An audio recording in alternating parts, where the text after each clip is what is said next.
Tyler Batty now joins us from BYU. Hell of a player for Kalani Sitake and company. We love talking to the BYU guys, man. Yeah, always enjoy it. What's this day been like for you? It's been awesome. Thanks for having me on.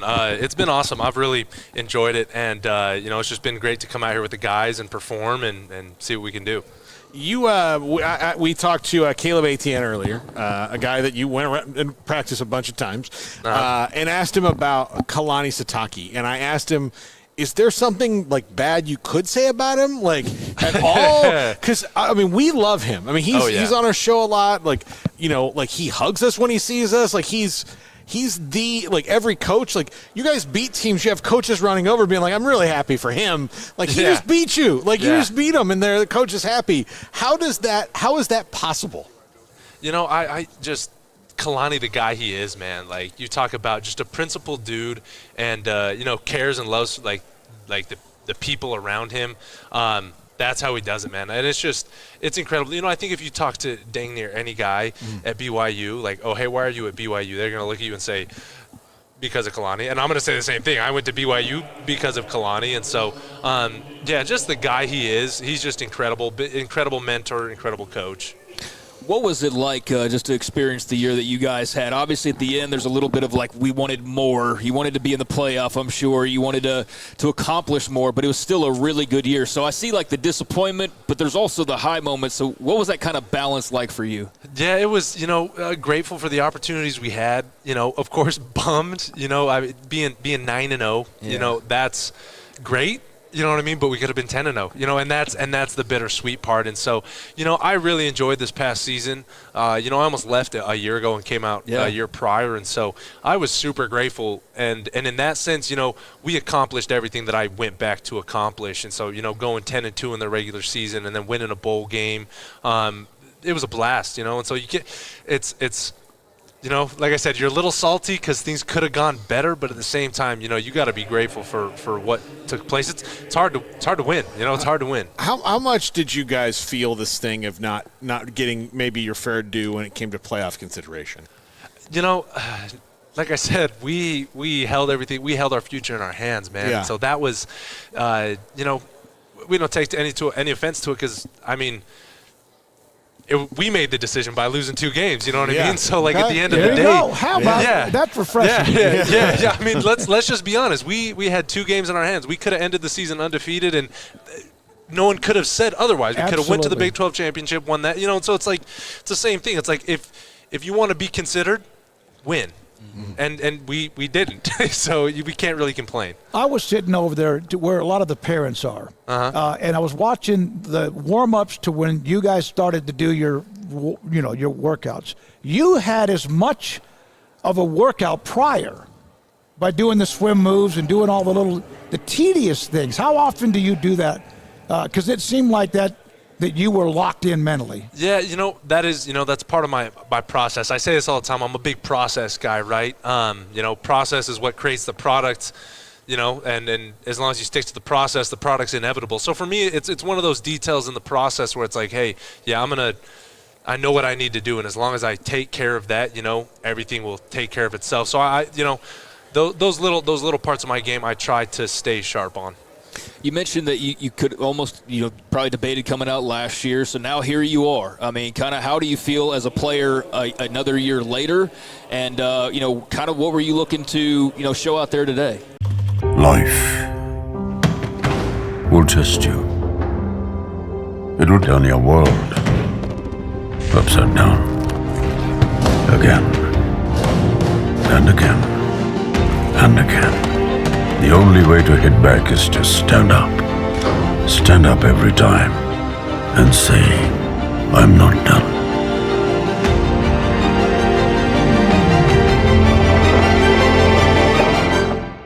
Yeah, man, it was such a blessing to go back to BYU for another year. Again, relationships, formed and experiences gained. For me, my personal development and also as a player in the football sense took a big step forward. And so it's a dream come true to be here, man. And just super grateful, and just, trying to enjoy it and make the most of it.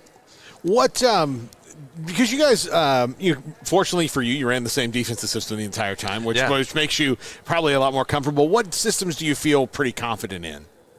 I feel like I can play in just about anything. I've taken a lot of snaps on the interior D-line. I've taken a lot of snaps on the edge, and I've taken a lot of snaps in coverage and off-the-ball linebacker. And so all the varying weights as well. So, I feel like I'm lucky in that sense because I got a vast breadth of experience. And so realistically, whether it's a 3-4 or 4-3, whatever you want to, play in the box, I feel like I can fit. What's it like to play in front of a sold-out home crowd there in Provo? I think the Big 12 fans have been awoken to what it's like as far as an atmosphere. The people that have traveled there have come back with rave reviews. I mean, what's it like to play in front of that crowd? Man, every time someone mentions it, I get chills. I really do. There's nothing like playing a home game at LaVell, especially at night. I'm telling you, those 8 p.m. kickoffs, as much as everyone wants to complain, dude, you're under the lights. Right. You know what I mean? That's there's no better feeling. And so, having LaVell Edwards as a home stadium, man, and just our fans, they're incredible. They show up and show out. And so, if you have not been to a game in LaVell Edwards Stadium, I highly encourage you to. I would say it's top 5 in the country when it comes to atmosphere. How much higher is it at night? I mean, obviously more night games are always more just like the even more passionate, but is it even like on another level? I don't think there's a better night game atmosphere than LaVell Edwards. I just don't think you're going to find it. Yeah, it's the best, man. For you got to see the being a major independent and then being in the league. Yeah, where you're there. Everybody I've talked to at BYU talked about that was a struggle being a major independent because you had really no assurances on how the rest of the world was going to feel about how good you were. You guys essentially won the Pac-12 2 years before you joined the Big 12. You beat all those 2021, so all of that, but what is the difference of going into a conference and then knowing okay, now I know what the expectations are, what we have to do, as opposed to let's hope we win, enough and impress. When we beat a team that people don't think we're going to beat, that we beat them by an appropriate margin, so the people who don't know anything about us. Right. No, that's a great question. Independence was fun because we got to travel all over the country, right? So, my first 3 years at BYU, we got to play whoever. So it was fun because we got to go to different states and see different venues and experience, different conferences. But at the end of the day, unless you go undefeated, there's especially in the old playoff system, unless you went undefeated, and even then, we'd have to get lucky to really, even get a New Year's Six bid or a playoff bid. And so, that being in a conference, there's more to compete for, right? There's a little bit more on the line, and week in, week out, that. And so I really enjoyed being independent, but it's nowhere near, again, being in a conference and, having those rivalries and competing for a conference championship, you know what I mean? And so it was cool to have both experiences. Batman? Where did that come from? I don't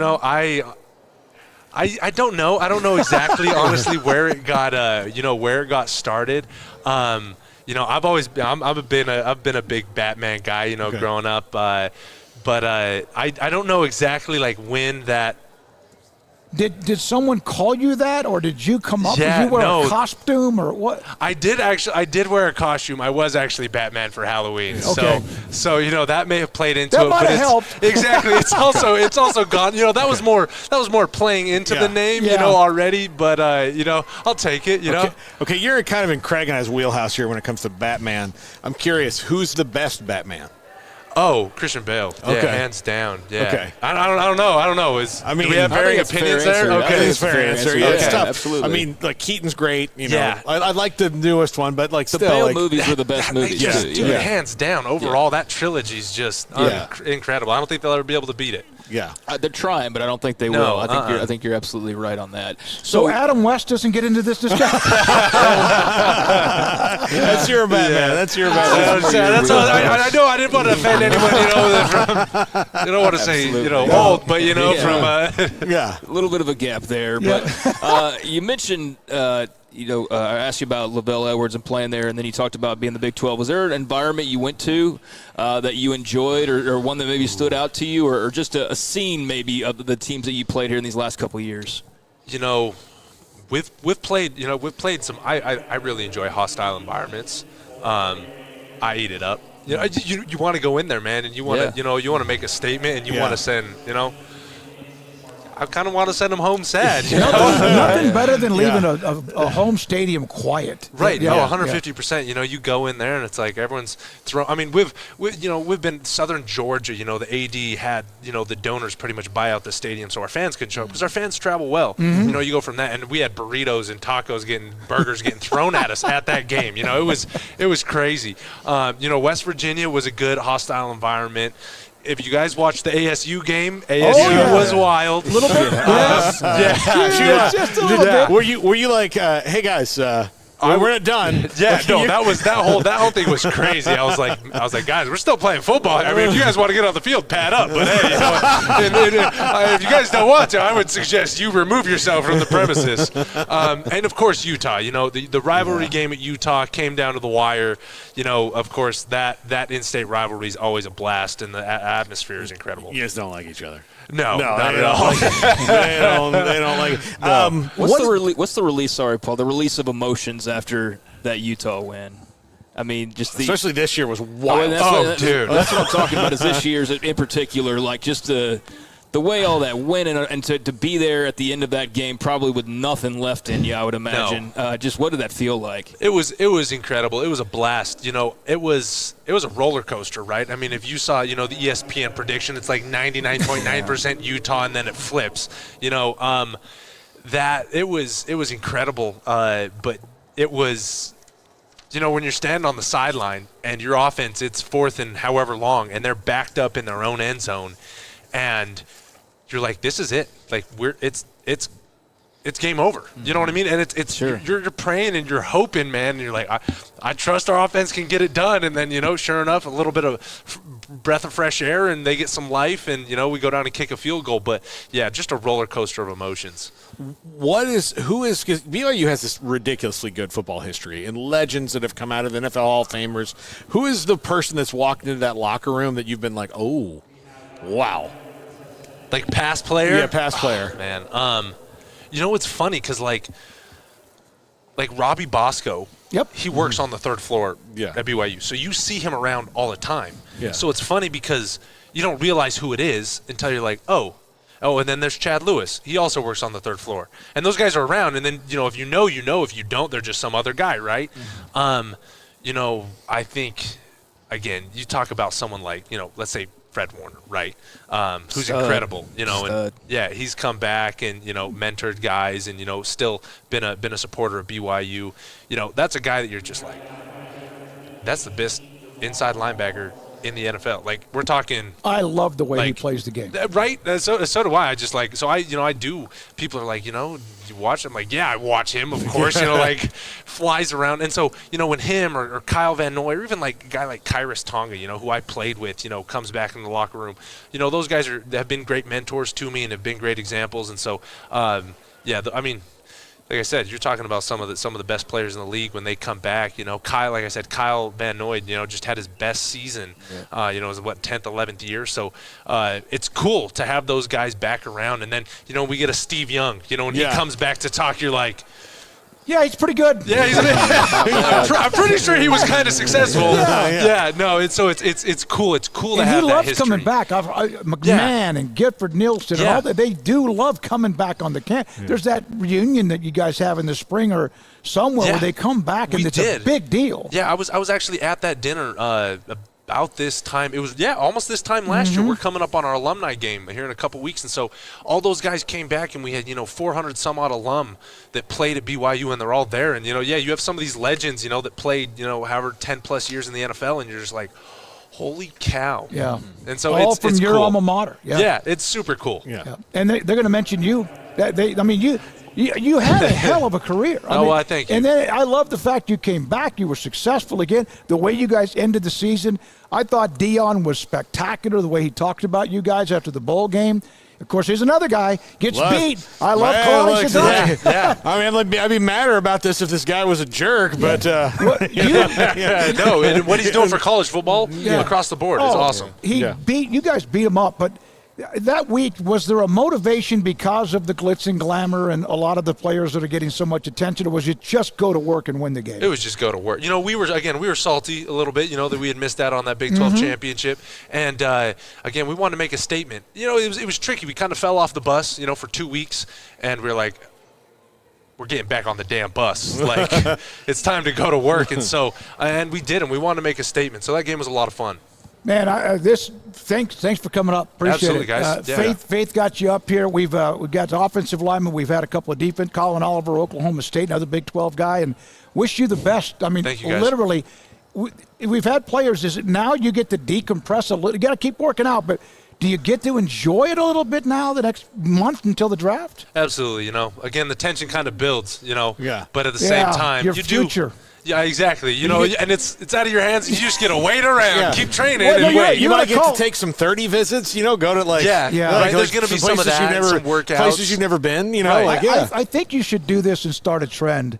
Put up on your Twitter, Instagram, whatever you do, if that, and say, I have decided these are my 7 finalists that I want to. Yeah, I don't want to get blackballed from the NFL. I'd rather actually play. I don't want to. I don't got enough weight to do that. Here are my 32 finalists. Here you go.